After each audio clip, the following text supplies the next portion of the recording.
Wyoming Senator John Barrasso is the newly elected chairman of the Senate Republican Conference. He joins us now. Senator, congrats on the new role, and on we go. Looking at the priorities of this Congress and looking at the priorities for Republicans, Jeff Flake in a pretty dramatic move here. How do you respond to this threat? Well, first, congratulations to Liz Cheney on being elected the conference chair in the House. I'll be the conference chair in the Senate, so it's a big day for Wyoming.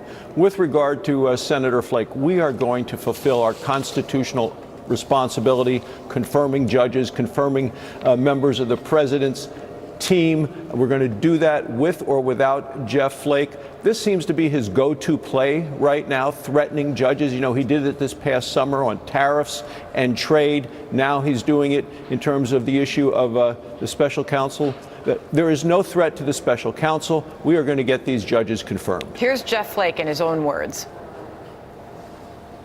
With the firing of the Attorney General, and in my view, the improper installation of an acting Attorney General who has not been subject to confirmation by this body, the President now has this investigation in his sights, and we all know it.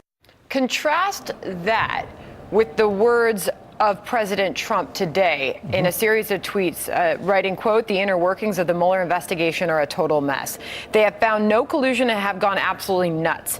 They're screaming and shouting at people, horribly threatening them to come up with the answers they want. They are a disgrace to our nation and don't care how many lives they ruin. These are angry people, including the highly conflicted Bob Mueller, who worked for Obama for 8 years. They won't even look at all the bad acts and crimes on the other side. A total witch hunt like no other in American history." Are you confident, Senator Barrasso, like Lindsey Graham is, that Mueller will be allowed to continue his role and will continue to carry out his job? I believe that he will, and I think he ought to get it wrapped up pretty quickly. This has been going on for quite a long period of time, and now you even see Chuck Schumer threatening a shutdown of the government over this. This isn't what the American people want. The American people want results. They want action. They want a strong and healthy economy. So I have great confidence that this investigation will come to a conclusion. I hope it does quickly. With your newly elected position, what is the future of the House and the Senate? Is anything going to get done here, Senator? Well, I'm someone that wants to legislate. We just did big bipartisan legislation, the America Waters Infrastructure Act. We did opioid legislation, did multiple Veterans Administration issues, solved many things there. But if Nancy Pelosi and the Democrats in the House want to basically spend all their time investigating and subpoenaing the administration in an effort to slow it down, they're not going to get cooperation from any of us.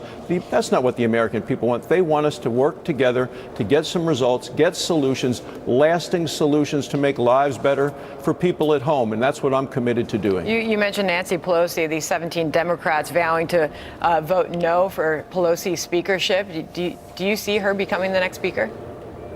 Well, I don't know how they're going to make their decisions over there.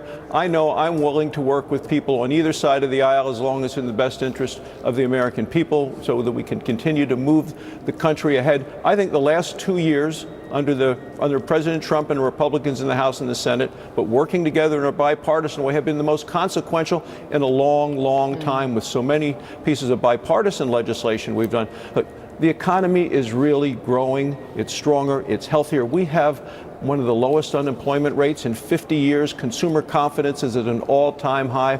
We've gotten rid of so many burdensome regulations from previous administrations to unleash American know-how and American energy. I think it's a very good day and a good future ahead for the country. And that was all done under a Republican-controlled House and Senate. So the question is, what happens now with split Congress? Final thoughts from you. A few seconds left, Senator. Priority for you? Well, priorities for me is to work in a bipartisan way to move the country ahead, to work on strengthening the economy, even more people working, better jobs, higher wages, and basically keeping this country safe and strong and free. Senator Barrasso, thank you for your time this morning, sir. Good to have you on the program. Thanks, Sandra.